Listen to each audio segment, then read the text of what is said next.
رجال القناة أبطال فوق العادة. على قدر أهل العزم تأتي العزائم، مقولة تتأكد مفرداتها يوما بعد يوم.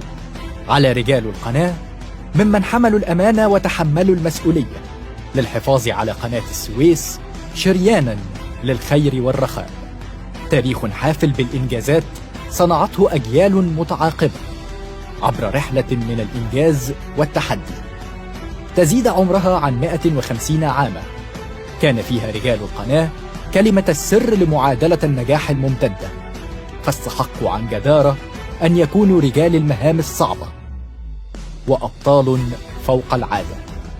اسمحوا لي ان احنا نحيي الهيئه بكل العناصر، من اول رئيس الهيئه لغايه اصغر من شارك من العاملين بالهيئه في هذا الموضوع. اسمحوا لي ان احنا نحييهم لو سمحت.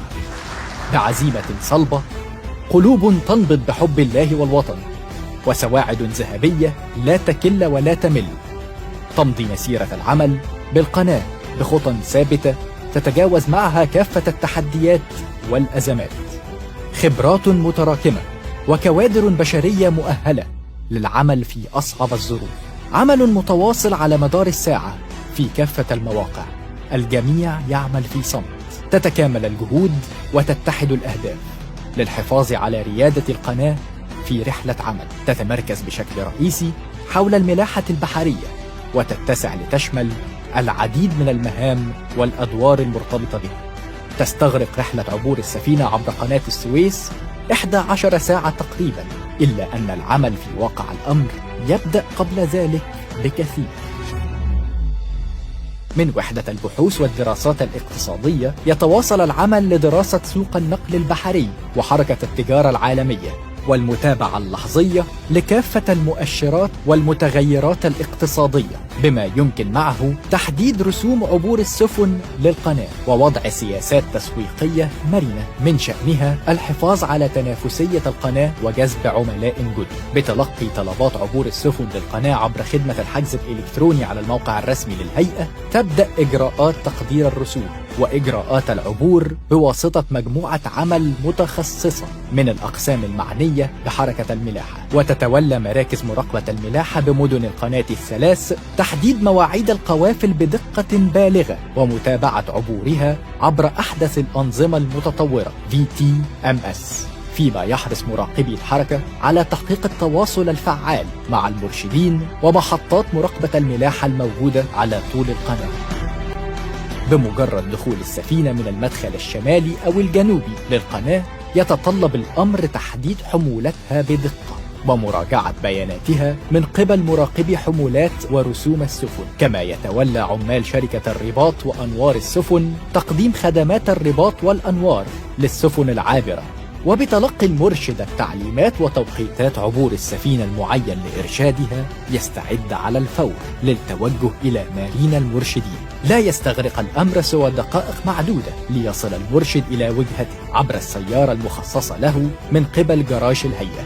وللتأكد من اتباع كافة الإجراءات الاحترازية اللازمة تتولى الأطقم الطبية التابعة لمستشفيات الهيئة قياس درجة الحرارة واتخاذ كافة إجراءات التعقيم والتطهير للمرشدين. فور استلام المرشد البيانات الخاصة بالسفينة المعين عليها يستعد للصعود على السفينة من خلال لانش الإرشاد.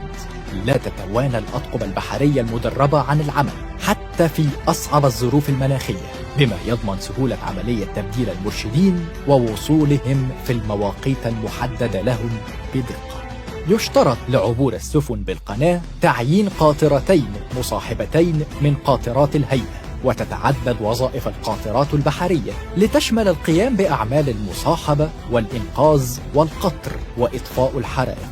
ولا يقتصر أسطول الوحدات البحرية على القاطرات فحسب، بل يتسع ليشمل الكراكات واللانشات البحرية. وتتولى ترسانات الهيئة وشركاتها التابعة بناء بعض الوحدات البحرية وعمل الصيانة الدورية والعمارات اللازمة لها بواسطة مجموعة من أكفأ المهندسين والعمالة المتخصصة في مجال إصلاح وبناء السفن. ولضمان الحفاظ على أبعاد ومواصفات القناة تختص الكراكات التابعة للهيئة بعمل الصيانة الدورية اللازمة للمجرى الملاحي، كما تلعب دورا هاما في مشروعات تطوير المجرى الملاحي للقناة، فضلا عن كونها شريكا رئيسيا في تنفيذ العديد من المشروعات القومية العملاقة، وعلى رأسها تنفيذ التكليفات الرئاسية بالمشاركة في تطوير الموانئ المصرية والإشراف على تطهير البحيرة. ولا يخفى على أحد ما تمتلكه الهيئة من خبرات نادرة في مجال التكريك،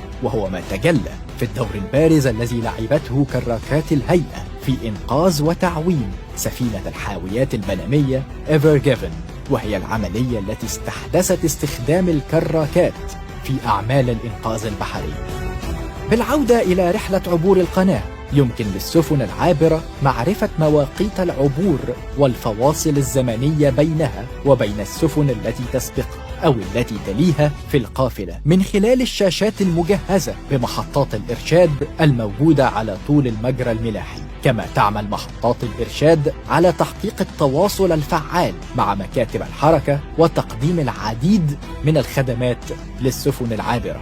ومن المقرر إضافة خدمات جديدة ملحقة مثل خدمة الإسعاف البحري.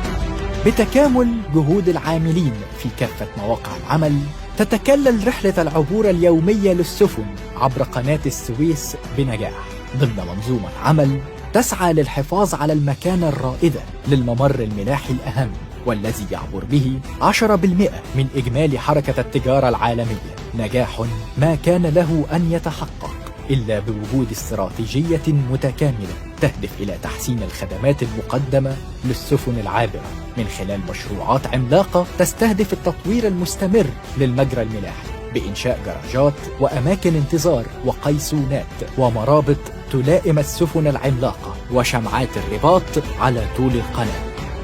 جهود تدعمها رؤية طموحة لرفع كفاءة العنصر البشري من خلال التدريب بمجموعة من المحاكيات المتطورة يضمها مركز المحاكاة والتدريب البحري، فيستمر العمل على رفع كفاءة المرشدين عبر سلسلة من الدورات التدريبية المتقدمة في الإرشاد والعبور الآمن للقناة، تتيح التعامل مع المواقف الطارئة وتجارب العبور النوعية والظروف المناخية المختلفة، فيما تعمل محاكيات القاطرات والكراكات والتلوث على زيادة الخبرات المتخصصة في قيادة القاطرات والتكريك والتعامل السريع مع أي حالات تلوث محتملة.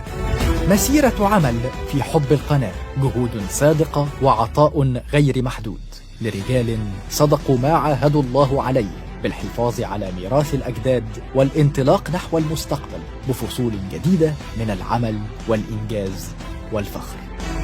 أنا بشكر العاملين واللي أداروا الأزمة بكفاءة، من أول يمكن رئيس الهيئة حتى أصغر العاملين. بشكرهم مرة تانية باسمي وباسم كل المصريين، وبأكد لكم إن إحنا لدينا إدارة وفريق عمل في هيئة قناة السويس بيتمتع بخبرات تعود لأكثر من 150 سنة.